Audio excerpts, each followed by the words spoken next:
Ok. Listo, ahí ya se ve, ¿verdad? Sí, doctora. Muy bien. Bueno, ¿alguien que me quiera decir la definición de vértigo? Sí, Gloria. Bueno, yo había encontrado que era un trastorno del equilibrio que hacía que la persona tuviera la sensación de movimiento, pero sin que éste exista realmente. Entonces, es como una alucinación del movimiento y pues se debe a una alteración en el sistema vestibular que está pues alojado en el oído interno. Perfecto. Entonces, el vértigo es esta sensación de movimiento. Saraí, ¿algo más que me puedas platicar acerca del vértigo? Pues que principalmente se divide en dos, tanto en vértigo como central y periférico. Pues en el periférico, pues prácticamente lo importante es que pues inicia pues de manera brusca o muy intensa y pues hay nistagmos horizontales y en el vértigo central pues es menos intenso, el nistagmo pues es vertical. Muy bien, perfecto. Esa es una diferenciación muy importante con respecto al vértigo central y el periférico. Participación para ambas. Miranda, ¿algo más acerca del vértigo? Pues creo que ya dijeron la mayoría, pero no sé si se puede decir la diferencia entre vértigo y mareo, porque muchas veces se confunde. Em, y es que, bueno, el vértigo es la sensación de giro y el mareo no, y el origen del vértigo pues, suele ser vestibular y el mareo sistémico. En el vértigo, pues sí puede haber nistagmo y en el mareo no. Perfecto, participación. Es súper importante que ustedes hagan la diferenciación con el paciente si lo que está experimentando es vértigo o es mareo, porque las causas, el pronóstico y el tratamiento suelen ser diferentes. Samsara, ¿algo más que no hayan comentado? Pues que escuché que ahí está el vértigo postural, Ajá. que es aquel que aparece cuando se cambia de postura, ya sea por parte del cuerpo o por la cabeza. Muy Y pues que las características clínicas, perdón, es que son breves, duran menos de un minuto y duran segundos y se desencadenan con los movimientos de la cabeza. Se pueden acompañar de náuseas, vómito y nixtamos. Perfecto. Participación. Efectivamente, el vértigo postural paroxístico benigno es de las causas más frecuentes de vértigo y está ocasionado por el desplazamiento de otoconias adentro de los canales semicirculares. Ana Karen, ¿algo más? Algo que bueno, no sé si es importante, pero bueno, es importante mencionar que hay tres sistemas muy importantes para que se mantenga el equilibrio, que es el sistema vestibular que está dentro del oído, el sistema visual y la propiocepción. Y estas alteraciones pueden generar un vértigo que puede ser pueden producir el desequilibrio o el vértigo que puede ser vestibular o no, dependiendo del sitio afectado. Y puede Muy ser bien. por cambios de posición, ruido o puede ser solo espontáneo. Perfecto, efectivamente. Vamos a ver ahorita un poquito acerca de la fisiología del equilibrio y los tres sistemas que lo componen básicamente es la propiocepción, el sistema visual y el sistema vestibular del equilibrio del oído interno. Entonces, vamos a ver, esta es como una pequeña valoración del paciente con vértigo en urgencias, que es como los tips que deben de tener ustedes cuando se enfrentan a un paciente con vértigo, ¿de acuerdo? Entonces, como una breve introducción, el mareo no es lo mismo que el vértigo, ¿de acuerdo? Todo vértigo es un mareo, pero no todo mareo es un vértigo. Entonces, el mareo puede tener diferentes causas. El mareo puede ser un vértigo, lo cual es el 38% de los mareos corresponden a vértigos y son dados por una alteración en el sistema vestibular del oído interno. También puede existir el desequilibrio y el desequilibrio puede estar causado por problemas en las articulaciones, en los nervios, en los tendones, músculos, etcétera. Por ejemplo, si algún paciente tiene alguna neuropatía diabética, pues a lo mejor esta falta de sensibilidad a nivel de los pies y de la propiocepción puede hacer que le falle un poquito al caminar y se tropiece con mayor facilidad y se sienta con un poquito más de desequilibrio. También tiene que ver el desequilibrio con alteraciones cerebrales o alteraciones en el cerebelo. El 10% de los mareos pueden ser por cuestiones cardiológicas, como puede ser un presíncope, y el 17% es un mareo atípico, que son por cuestiones cerebrales, por ejemplo, alguna esclerosis múltiple, las demencias e incluso algo psicológico, ¿vale? Entonces, por ahí alguien ya había explicado la definición de vértigo y mareo, no son lo mismo. El vértigo es la sensación de movimiento, ¿ok? El paciente les va a decir que siente que él o las cosas se están moviendo y puede ser rotatorio o no rotatorio. Si el paciente dice que siente que él mismo es el que está girando, se conoce como vértigo subjetivo. Si el entorno es lo que está girando, se conoce como vértigo objetivo. No existe ninguna diferencia en pronóstico, en tratamiento o en diagnóstico, si es un vértigo objetivo o subjetivo. ¿De acuerdo? Y el vértigo, usualmente la causa es el oído interno. Sin embargo, vamos a ver más adelante que también puede haber causas centrales, o sea, cerebrales, de vértigo. Y el mareo es cualquier sensación de malestar, con sensación de desmayo, de que está flotando el paciente, con desequilibrio, vértigo o alguna combinación de estos. La causa aquí pues puede ser alguna alteración en el oído interno, alteraciones en el sistema nervioso central, del sistema cardiovascular, metabólico, por ejemplo, si el paciente tiene una hipoglucemia, puede sentir que se está mareando, o si tiene una hipertensión descontrolada, puede tener cierto mareo, etcétera. O incluso, por lo que había dicho, psiquiátrico. Como les comentaba, todo vértigo es un tipo de mareo, pero pues no todo mareo es un tipo de vértigo, ¿de acuerdo? Estos datos los saqué de un artículo que acaba de ser publicado apenas ahorita en febrero del 2026, que es el Dizziness, y nos dice que el 2.1 al 3.6% de los pacientes que visitan urgencias es por alguna causa de vértigo o mareo. Cada 11 segundos, un adulto mayor se va a presentar al servicio de urgencias por caída, por un vértigo, mareo o desequilibrio, y cada 19 minutos va a fallecer por secuelas o por alguna causa de esta caída, ¿ok? El 50% de los pacientes arriba de 80 años van a presentar algún tipo de desequilibrio, de mareo o de vértigo, entonces es altísimo. Existe algo que se llama presbiestasia, que es la pérdida del sistema del equilibrio del oído interno con la edad. Creo que ya todo el mundo conoce la presbiacusia, que lo vimos la clase pasada, que es la pérdida auditiva relacionada a la edad, la presbicia, que es la pérdida visual relacionada a la edad, y la presbiestasia es la pérdida del equilibrio del oído interno relacionada a la edad, ¿de acuerdo? Entonces, por eso es que los adultos mayores pues tienen mayor índice de caídas. Existen muchos eventos adversos asociados a que un paciente se sienta con mareo o con vértigo. Se pueden caer, les genera ansiedad, empiezan a dejar de hacer sus actividades diarias porque les da miedo. Entonces, si un paciente se siente inestable para caminar, va a limitar sus movimientos, va a dejar de salir, va a dejar de hacer sus actividades normales por este miedo a caerse, ¿de acuerdo? Y si se llega a caer, esto va a incrementar los costos en servicios de salud. Tan solo en Estados Unidos se estima que en un año se gastan $10 billones en pacientes con vértigo, mareo y sus secuelas de caídas, ¿ok? El 20% de los eventos vasculares cerebrales ocurren en la circulación posterior, o sea, en la circulación vértebro-basilar. El otro 80% pues son EVCs anteriores, que son los más comunes que todo el mundo conoce.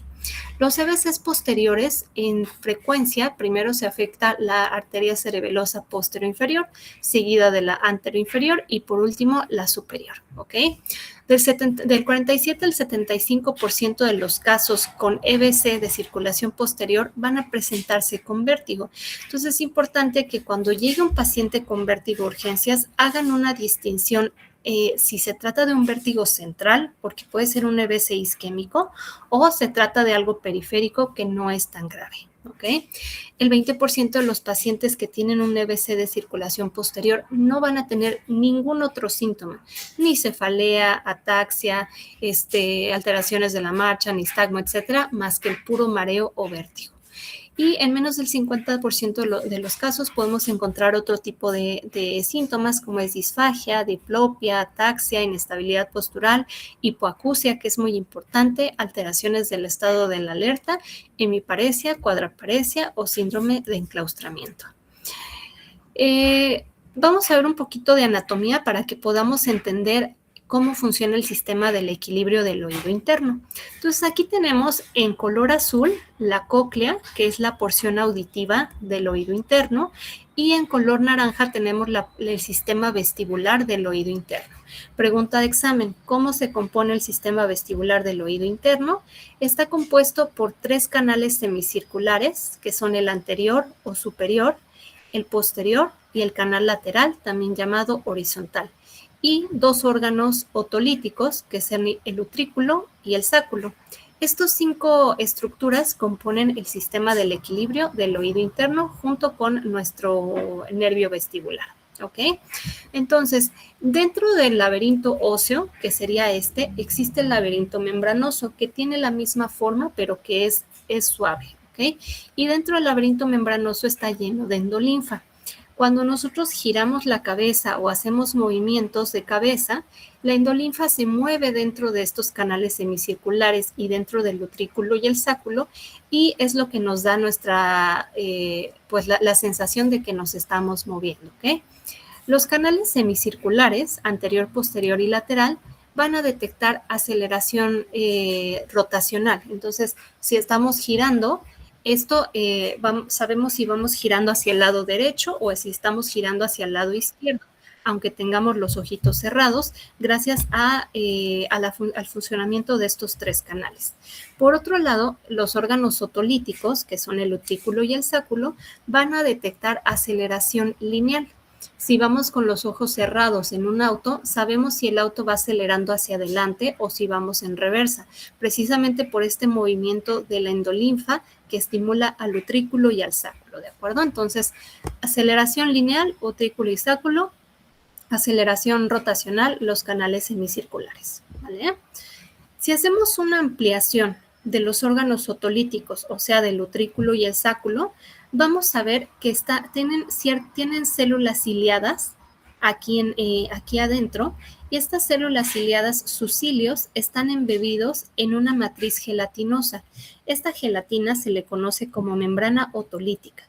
Entonces, cuando hacemos movimientos de cabeza, esta membrana otolítica se mueve por la gravedad y va a estimular a los cilios de estas células, despolarizándolas o inhibiendo su despolarización, dependiendo de si se mueven.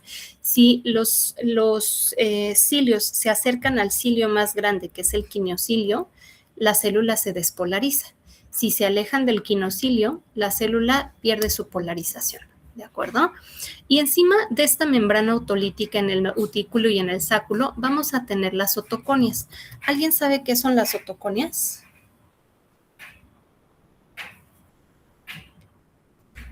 ¿No?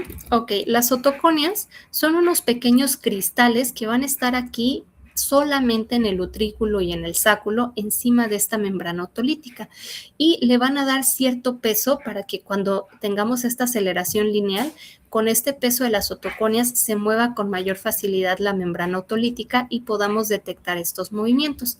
Aquí tenemos una fotografía microscópica de las otoconias.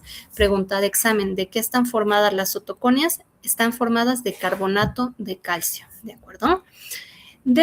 Y ahí ya terminamos con el utrículo y el sáculo. Si hacemos una ampliación de las ampollas, que es esta zona dilatada en los canales semicirculares, vamos a encontrar que también tenemos células ciliadas con sus cilios embebidos en matriz gelatinosa.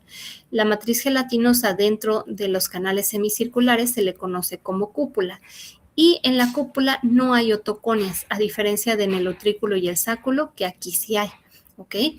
Si por alguna razón del utrículo se llega a desprender alguna de estas otoconias o alguno de estos cristales o piedritas, se puede llegar a meter a cualquiera de estos canales, al lateral, al posterior o al superior. Y el que esté flotando libre la otoconia dentro del canal va a estimular el flujo de endolinfa, aunque no nos estemos moviendo, y nos va a dar un nistagmo y el paciente va a tener esta sensación de vértigo, de que las cosas se están moviendo en ausencia de movimiento. Y eso es la fisiopatología del vértigo postural paroxístico benigno. Cuando se sale el cristal, hay que hacer ciertas maniobras que vamos a ver más adelante para ¿ok? Usualmente se va hacia el canal posterior y lo reposicionamos hacia esta zona. Una vez que llega aquí a esta zona, que es el canal común, tarda más o menos entre 5 a 7 días en reabsorberse y se va a formar otra nueva otoconia en el utrículo. ¿Okay? Si el paciente, después de hacerle las maniobras de reposicionamiento, hace movimientos bruscos y todavía no se reabsorbe el cristal, se puede volver a salir hacia el canal posterior, hacia el anterior o hacia el lateral y volver a generarle molestias a nuestro paciente. ¿De acuerdo? En cuanto a la fisiología del equilibrio, ya lo habían comentado por ahí, existen diferentes sistemas que nos van a ayudar a mantener el equilibrio. Uno de los más importantes es el sistema somatosensorial o de la propiocepción. El 70% de nuestro equilibrio va a estar dado por la propiocepción, reflejos neuromusculares y fuerza muscular, ¿ok? Los adultos mayores, además de perder el sistema del equilibrio del oído interno con la edad, también va perdiendo masa muscular, lo cual se llama sarcopenia, y eso los hace más susceptibles todavía a presentar ciertos desequilibrios. Lo mismo con los pacientes con diabetes, por su neuropatía, pierden la propiocepción y pierden esta sensibilidad de los pies y también la sensibilidad de los tendones que le mandan la información hacia el cerebelo sobre lo que están pisando. Si nosotros, que somos personas sanas, caminamos con los ojos cerrados, con zapatos, sabemos si lo que estamos pisando se siente como arena, se siente como grava, es algún piso liso, etcétera, gracias a este sistema de propiocepción y a los reflejos neuromusculares. Cuando se pierde esta propiocepción en la neuropatía, pues el paciente va a apoyarse de otros sistemas, como es el sistema visual o el vestibular, para mantener el equilibrio, ¿ok? El sistema visual solamente aporta el 10% del equilibrio y el sistema vestibular el otro 20%. Cuando alguno de estos tres sistemas falla, entonces podemos presentar un desequilibrio. Por ejemplo, regresando al ejemplo del paciente con neuropatía diabética. Entonces, estos pacientes, además de tener alterada la propiocepción, probablemente también tengan cierta alteración del sistema vestibular por los cambios de glucosa. Entonces, estos pacientes se guían mucho por el sistema visual.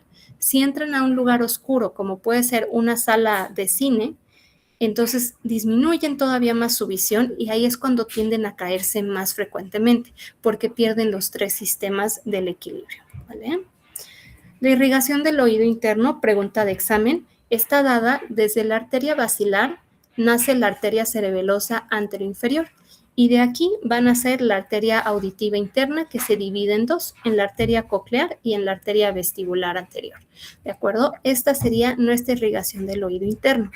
Por eso, cuando tenemos un EBC de circulación posterior y se afecta la AICA, los pacientes pueden presentarse con vértigo y con hipoacusia también, ¿ok? Entonces, vértigo más hipoacusia pudiera ser por ahí una enfermedad de Meniere, pero si es el primer evento que presenta nuestro paciente, estamos obligados a descartar que no vaya a ser un EBC de circulación posterior.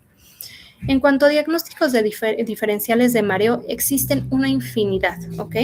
Del sistema vestibular, solamente el 14% van a ser causados por alguna alteración del sistema vestibular y usualmente la mayor parte son 50-70% del resto, ¿de acuerdo? Del más común del sistema vestibular es el vértigo postural paroxístico benigno, que vamos a hablar ahorita, la neuronitis vestibular, enfermedad de Meniere, fístula perilinfática y schwannoma, que ya los habíamos visto. Y de aquí, pues, sistema nervioso central, descartar un EBC, migraña vestibular, que ya habíamos platicado, neurosífilis, problemas visuales, cardiovasculares, alcohol, exposición a medicamentos, sobre todo tóxicos, etcétera, ¿ok? Cuando hagan su historia clínica en un paciente que tiene vértigo, es importante ver los antecedentes heredofamiliares. Hay ciertos vértigos o mareos que pueden tener un componente hereditario. Por ejemplo, la ataxia hereditaria, la neurofibromatosis que cursan con schwannoma vestibular bilateral, enfermedad de Parkinson, esclerosis múltiple, ciertas demencias, etcétera. En los personales no patológicos, el tabaquismo es un antecedente importante. Si el paciente tiene tabaquismo, eso nos incrementa el riesgo de que tenga alguna insuficiencia vascular en circulación posterior. El etilismo, creo que todos hemos tomado algunas copitas y uno se siente medio mareado cuando se nos pasan las copitas y podemos tener desequilibrio o vértigo, y toxicomanías. En antecedentes personales patológicos, ver si tiene diabetes, hipertensión, si están bien controlados, si ha tenido alguna cirugía reciente, sobre todo cirugías ortopédicas, algún traumatismo craneoencefálico o del sistema de propiocepción, etc. En ginecobstétricos, la fecha de última menstruación, para guiarnos puede ser a lo mejor el mareo, ¿cómo se llama? Un síntoma inicial de un embarazo temprano, o que la paciente empiece a tener anemia por sangrados menstruales abundantes. Y por último, la medicación actual, descartar que nuestro paciente no esté consumiendo o no haya consumido ototóxicos. Todos los medicamentos hipotensores nos pueden causar mareos, los psicoactivos, los antihistamínicos de primera generación. Curiosamente, el Dramamine es un medicamento que se utiliza mucho para el vértigo y el mareo, es dimenhidrinato, es un antihistamínico de primera generación, pero paradójicamente nos va a dar más mareo. El Dramamine actúa en el sistema nervioso central y va a hacer que el paciente tenga mayor somnolencia. Entonces se duerme y cuando se despierta normalmente ya pasó el evento de mareo y se siente mejor. Sin embargo, si el paciente no se duerme después de tomar el Dramamine, lejos de ayudarle, se va a sentir todavía más mareado. Entonces, aguas con estos, ¿va? En el padecimiento actual hay que hacer mucho énfasis con el paciente que nos describa si lo que está presentando es un vértigo o es un mareo, porque nos va a ayudar a dar una pauta diagnóstica. ¿Desde hace cuánto lo está presentando? No es lo mismo un vértigo que empezó el día de hoy y tiene horas de evolución a un vértigo que tiene años de evolución y que es episódico, ¿okay? Que viene y se va, o que es constante. La duración, por ejemplo, del vértigo postural es menor a 1 minuto, los eventos de vértigo con vueltas, pero son episódicos. La migraña vestibular o la enfermedad de Meniere es un vértigo constante, con una duración de al menos 20 minutos a horas de duración, ¿ok? Y la intensidad. Factores precipitantes, si el paciente con algún cambio de postura nota que se incrementa o se disminuya, si el paciente ha tenido cuadros similares previos y qué manejo le han dado, y muy importante, interrogar de forma dirigida si tiene algún síntoma asociado. Otalgia, otorrea o otorragia nos pueden indicar que a lo mejor está presentando alguna infección en el oído.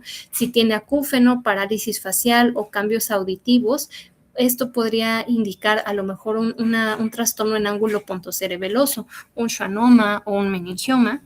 Palpitaciones puede indicarnos algún trastorno cardiovascular o alguna arritmia. Cefalea, más común en EBC o en migraña vestibular. Afección de pares bajos o trastornos de la sensibilidad o debilidad corporal. En cuanto a la exploración física, todos los pacientes con vértigo o con mareo hay que tomarles los signos vitales, ¿ok? Y buscar de forma intencionada ortostatismo.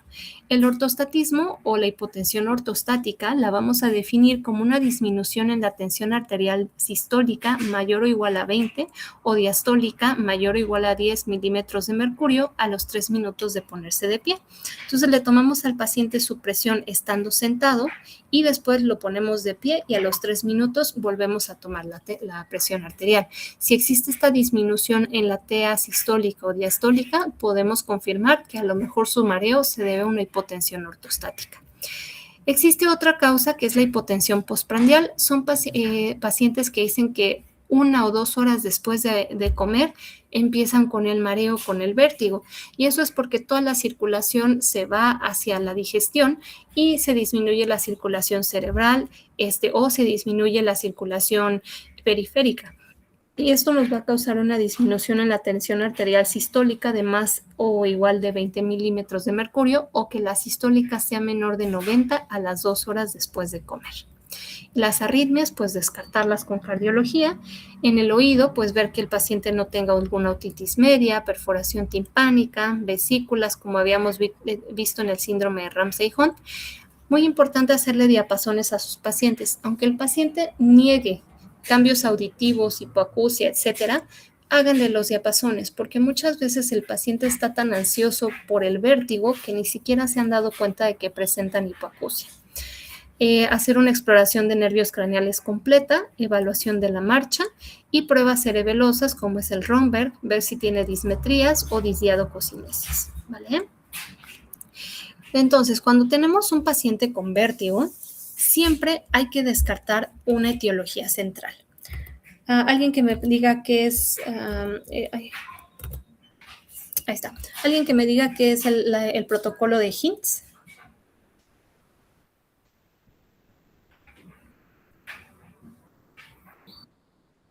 ¿Sí, Ana Karen?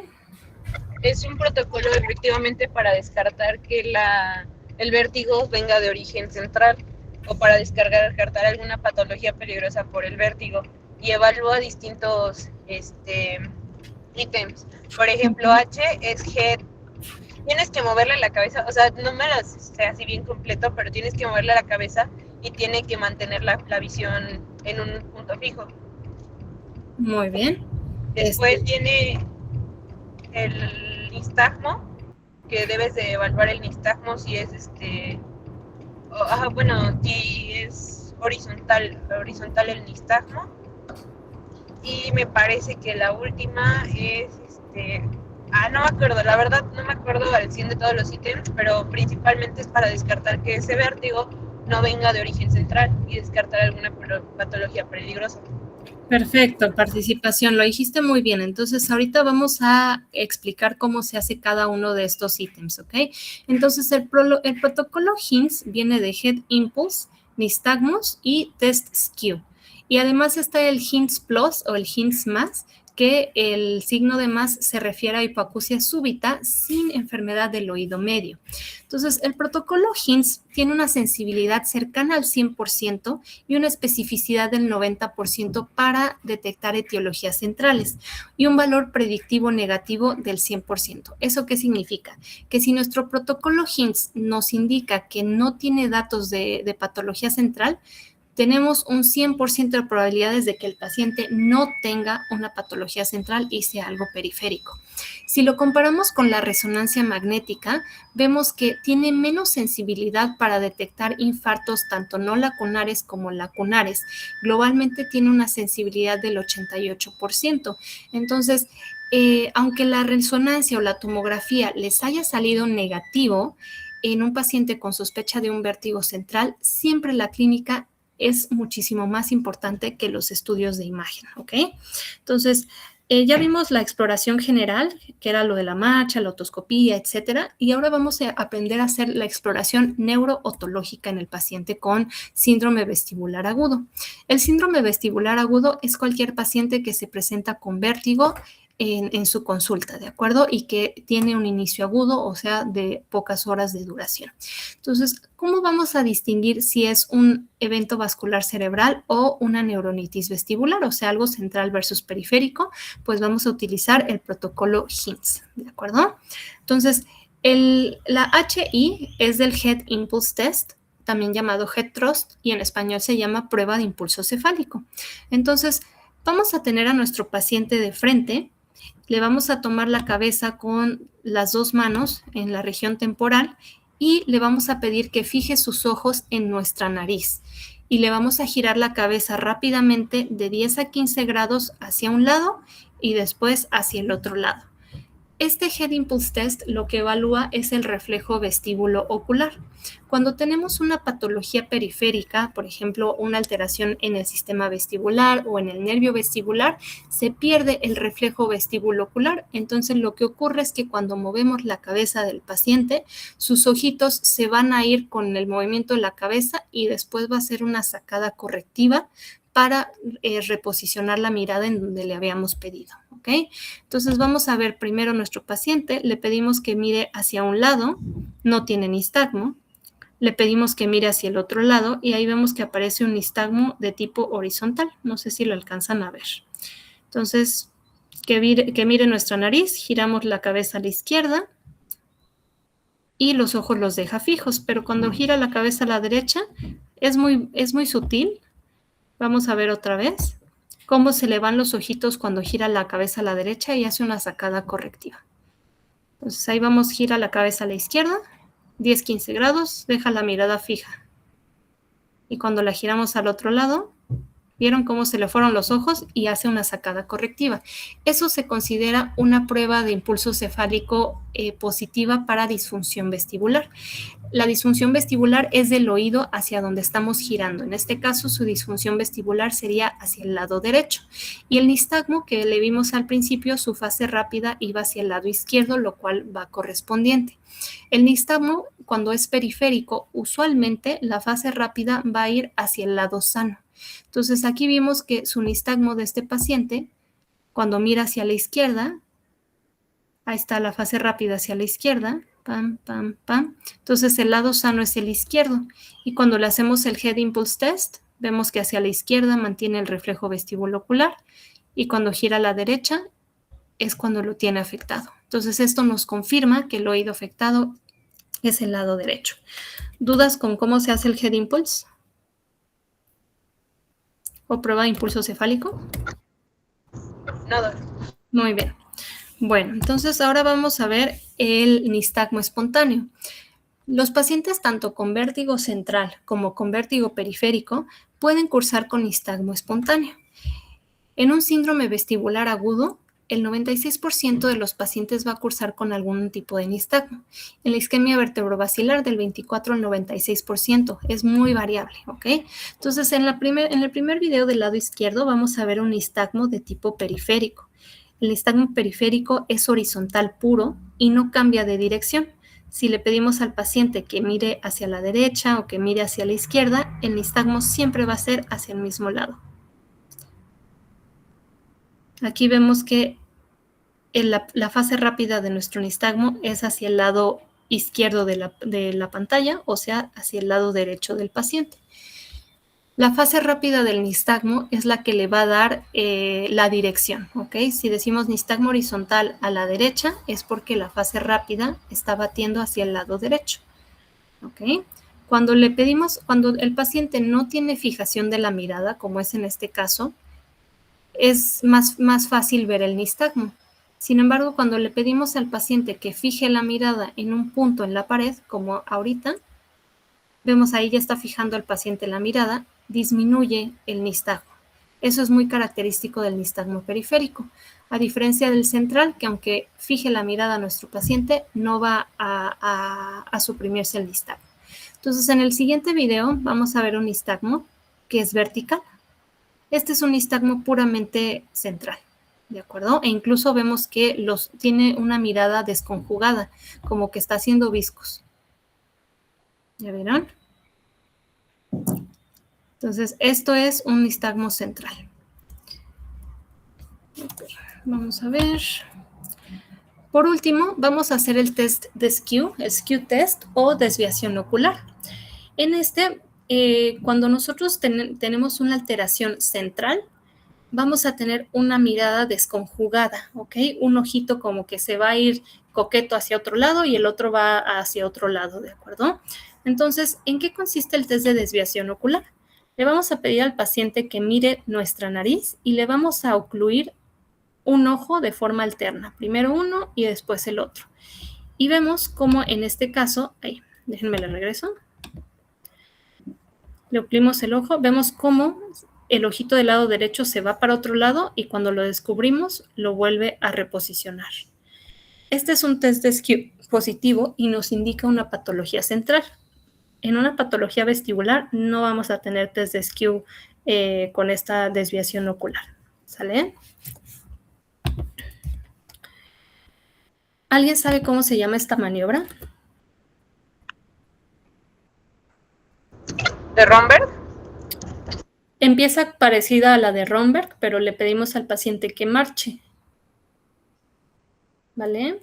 Entonces, con los ojos cerrados, le vamos a pedir a nuestro paciente que extienda los brazos al frente y que comience a marchar en su propio lugar durante 30 segundos o 60 pasos aproximadamente.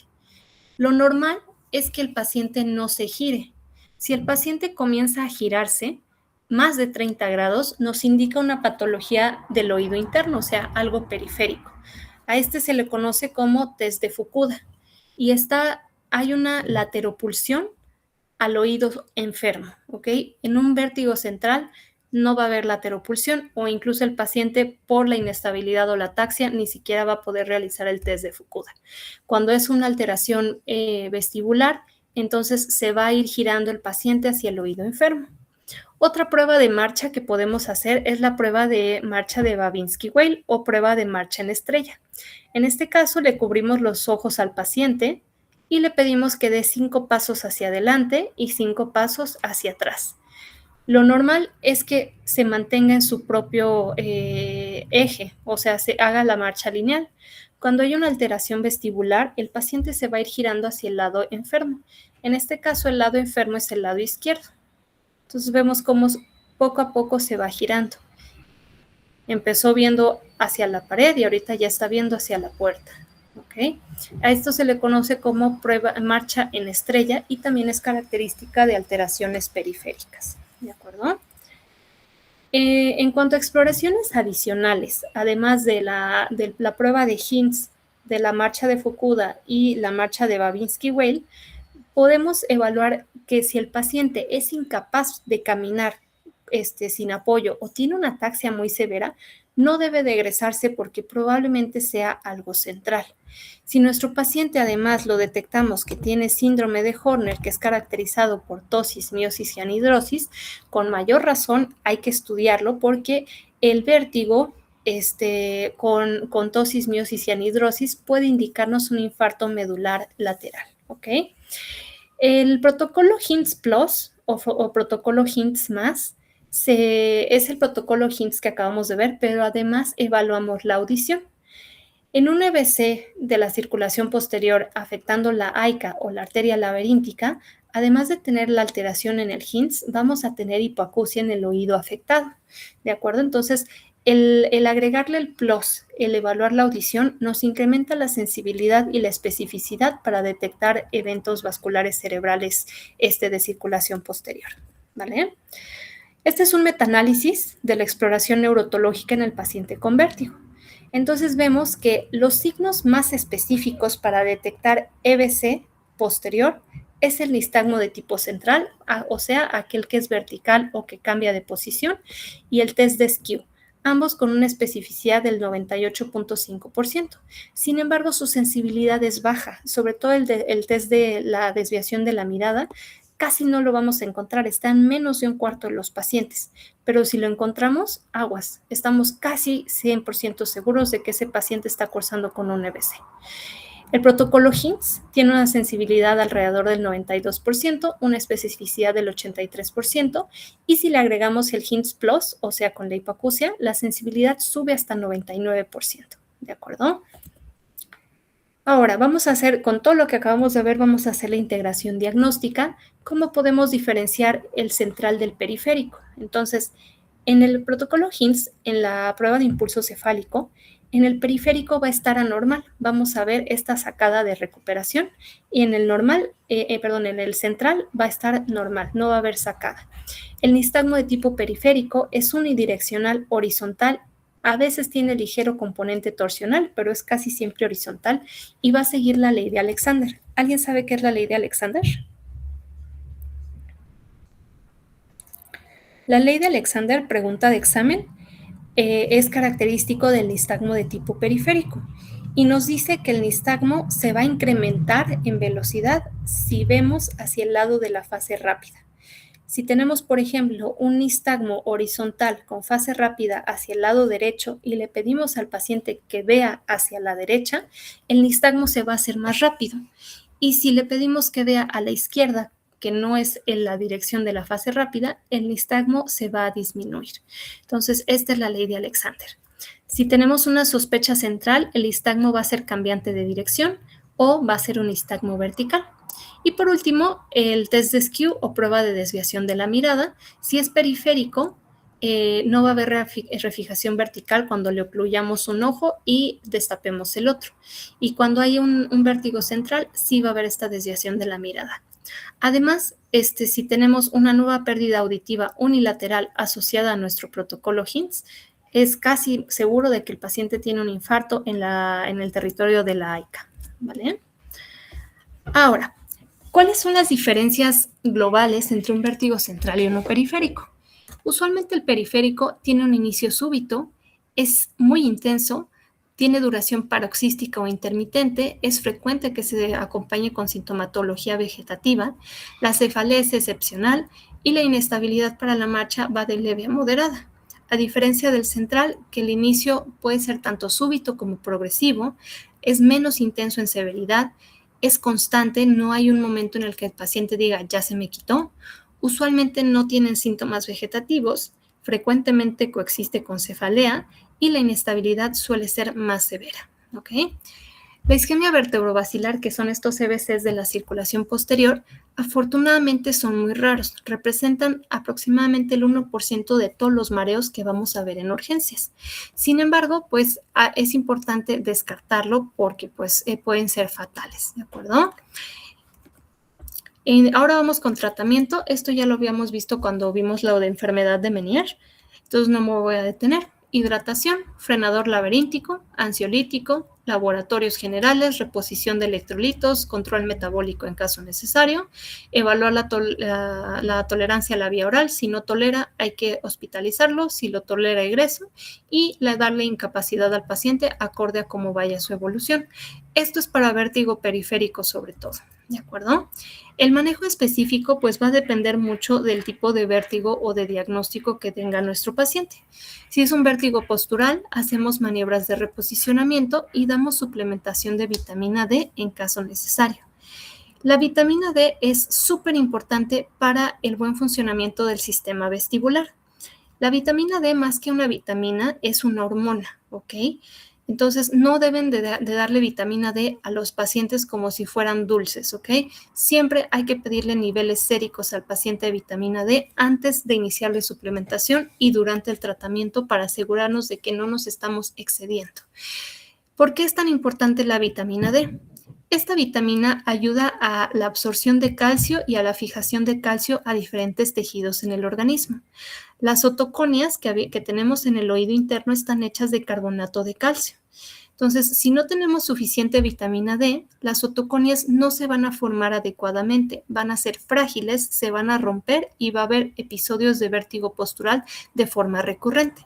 En todo paciente con BPPV recurrente, hay que medirle niveles de vitamina D y darle suplemento en caso de que sea necesario, ¿de acuerdo? La neuronitis vestibular o la laberintitis. Esto se trata con esteroide sistémico. El esteroide va a disminuir la duración de los síntomas y mejora la recuperación de la función vestibular a largo plazo. La migraña vestibular, profiláctico, podemos dar propranolol, de calcio antagonistas a mí me gusta mucho dejarles flunaricina, les sirve mucho a la migraña vestibular. Y la enfermedad de Meniere, que ya habíamos visto el tratamiento y el diagnóstico en la clase pasada. Después del evento de vértigo periférico intenso, hay que dejarle a los pacientes rehabilitación vestibular. Para esto hay que mandarlos a audiología. Audiología es la especialidad que nos va a ayudar tanto a evaluarle la audición al paciente como a ayudarles a recuperar el equilibrio. La rehabilitación vestibular va a disminuir el desequilibrio y la oscilopsia, mejora la estabilidad, sobre todo cuando el paciente empieza a deambular, mejora la capacidad de ver claramente cuando movemos la cabeza, mejora las condiciones generales del paciente y permite al paciente regresar a su vida normal más rápidamente. Entonces, ahorita vamos a ver algo acerca de vértigo postural. Entonces, ya me habían platicado por ahí qué era el vértigo postural. ¿Alguien que me diga cómo se llama la maniobra para diagnosticar el vértigo postural? Sí, Miranda. Tengo la duda si es lo mismo que el vértigo posicional paroxístico, ¿verdad, Doc? Sí, el vértigo postural paroxístico benigno es lo mismo que vértigo postural. Es la maniobra de Dix-Hallpike. Perfecto, participación. La maniobra de Dix-Hallpike es la maniobra para diagnosticarlo. Y Maritza, ¿sabes cuál es la maniobra para reposicionarlo? ¿No? ¿Miranda? ¿Cuál, doctor? La maniobra de Dix-Hallpike es para, diagnosticarlo. ¿Y cómo se llama la maniobra para reposicionar el vértigo postural? Sí, No Fernando. sé si hablo yo o habla La Fernando. de Epley. Es la de Play. Sí, es que le había preguntado a Maritza, pero como bajó la manita, le Ajá, es pregunté. que la había bajado para... Ay, perdón, doctora. pero... No, no pasa nada. Entonces, participación a Fernando. Entonces, pregunta de examen, a mí me lo preguntaron en mi ENAM cuando lo hice, ¿cuál es el canal semicircular que más se afecta en el vértigo postural paroxístico? Es el canal posterior, ¿de acuerdo? Entonces, el canal posterior para diagnosticar el BPPV es con la maniobra de Dix-Hallpike y vamos a ver cómo se hace la maniobra de Epley. Solamente les voy a enseñar estas dos maniobras porque es lo más común. Para diagnosticar el vértigo del canal lateral y el vértigo del canal superior son maniobras diferentes y también son maniobras diferentes para tratarlo, ¿de acuerdo? Entonces, vamos a empezar con nuestro paciente sentado en la camilla, ¿ok? Le podemos poner un cojín en la espalda para que al momento de acostarse mantenga una extensión del cuello o lo podemos acostar en el borde de la cama para que el cuello quede colgando. Cualquiera de las dos opciones es válida, ¿ok? Entonces, la maniobra de Dix-Hallpike, vamos a girar la cabecita 45 grados hacia el lado que vamos a explorar y acostamos rápidamente al paciente manteniendo el cuello en hiperextensión 30 grados. Cuando hacemos esto, el cristal se va a empezar a mover aquí en el canal posterior y este movimiento del cristal va a estimular a la endolinfa y va a generar un nistagmo que nosotros vamos a poder visualizar, ¿de acuerdo? Entonces, vemos cómo tiene el nistagmo. Usualmente es un nistagmo horizontal, pero puede llegar a tener un componente torsional en el vértigo postural. Nada más esto hasta donde llegamos ahorita, esa es la maniobra de Dix-Hallpike. Y si vemos el nistagmo evocado con esta maniobra, entonces podemos decir que el paciente tiene un vértigo postural del canal posterior del lado al que estamos explorando, o sea, en este caso, el lado derecho. Ahora, ¿cómo se hace la reposición del cristal?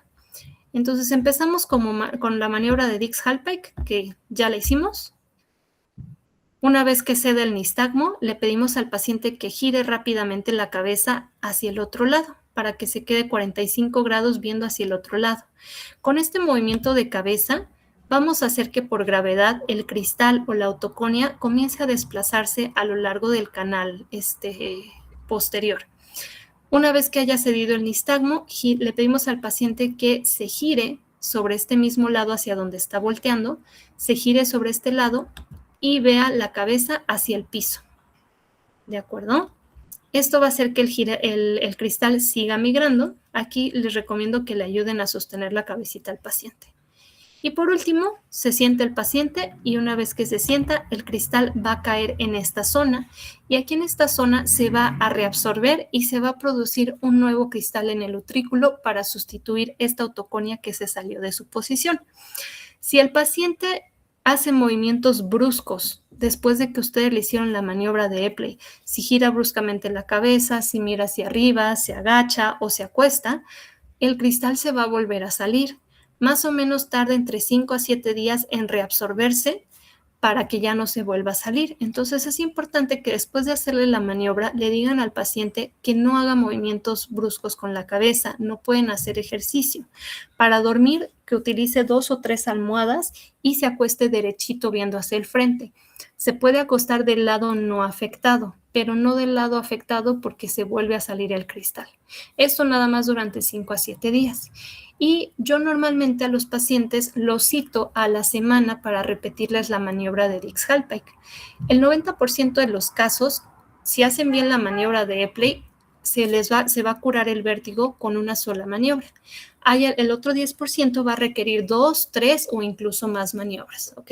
Si su paciente no responde con la primera maniobra, háganle otra vez la maniobra y mándenlo a otorrino para descartar alguna otra causa, ¿ok? ¿Qué más? ¿Cuánto tiempo dejamos a nuestro paciente en cada posición? La literatura dice que 30 segundos. Yo la verdad los dejo 2 minutos, porque cuando los dejaba 30 segundos veía que a veces no era suficiente y volvían a recaer.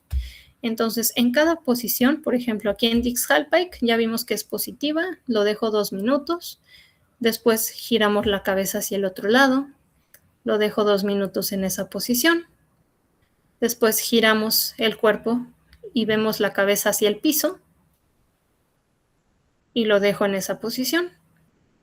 Y por último, el paciente se sienta y que se quede sentadito 2 minutos antes de bajarse de la camilla y pasar a la silla para platicar. Este tipo de vértigo no se quita con medicamentos. No se va a quitar si le dan difenidol, no se va a quitar si le dan betaistina, si le dan diazepam, etc. Solamente le van a enmascarar el síntoma al paciente. Este vértigo se cura con maniobras posturales, ¿sale? Y sí es importante que la sepan hacer porque este tipo de vértigo es muy común. Le comentaba al otro grupo que cuando yo hice mi servicio social, me tocó una paciente joven, como unos 26, 27 años, con BPPV. Le hice la maniobra de Epley, Dix-Halpic salió positiva, le hice la de Epley en una ocasión y a la semana que la cité para revisarla, ya se le había quitado el vértigo y me había llevado una gallina de regalo porque estaba muy agradecida de que le había quitado el vértigo. Entonces, como médicos de primer contacto, acuérdense mucho de estas maniobras. Es normal que con el tiempo se les olvide, sobre todo si no las hacen de forma recurrente, pero acuérdense del nombre. Así, en cuanto les llegue el paciente con sospecha de vértigo paroxístico benigno, ya saben cómo se llama la maniobra, Dix-Halpic, Epley, la buscan rápidamente un videito en YouTube, cómo se hace y ya se la hacen al paciente. ¿Sale? ¿Alguna duda con la clase de vértigo? Ya terminamos. ¿Sí, Maricruz? Yo tengo una pregunta.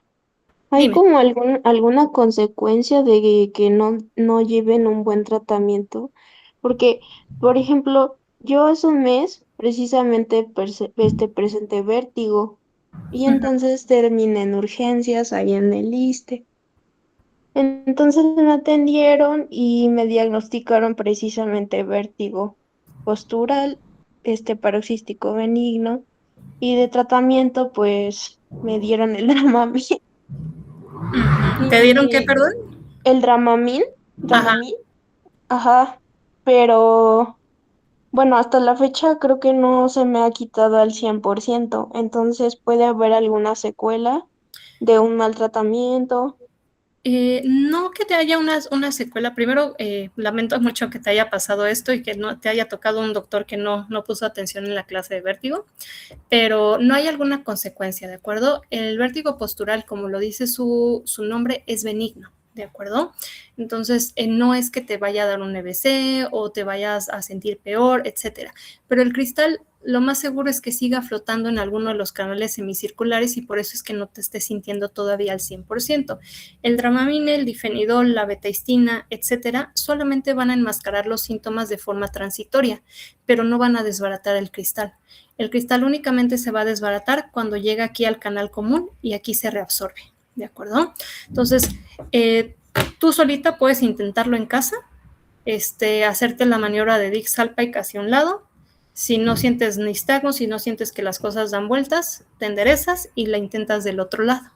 Si sientes que tienes este nistagmo, puedes intentar hacerte la maniobra de Epley tú solita o pedirle a alguno de tus compañeros que te ayude, ¿de acuerdo? Hay algunos ejercicios que le dejamos a los pacientes en casa para este tipo de vértigos que, por ejemplo, es el ejercicio de Brandarov o el ejercicio de ¿de acuerdo? Entonces, si tienes vértigo, yo te recomiendo que busques cómo se hacen los ejercicios de Brandarov. Ahorita se los voy a escribir aquí en el chat, ¿ok? Brandarov. Busca por ahí un video en YouTube y hazlos tú solita en casa. Al hacerlos en casa, ayudamos a que se reposicione el cristal y el paciente no tenga que estar acudiendo a consulta de forma frecuente, ¿vale? Sí, doctora, gracias. De nada. ¿Alguna otra duda? ¿No?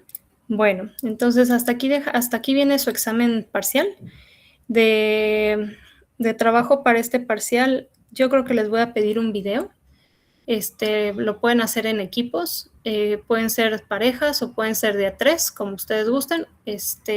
Y el video va a ser de cómo hacer las maniobras de Hintz o de vértigo postural, ¿ok? Ustedes van a elegir cómo evalúan el head impulse, el nistagmo, el test de skew o cómo hacen la maniobra de Dix-Halpic y de Epley para reposicionar el vértigo, ¿de acuerdo?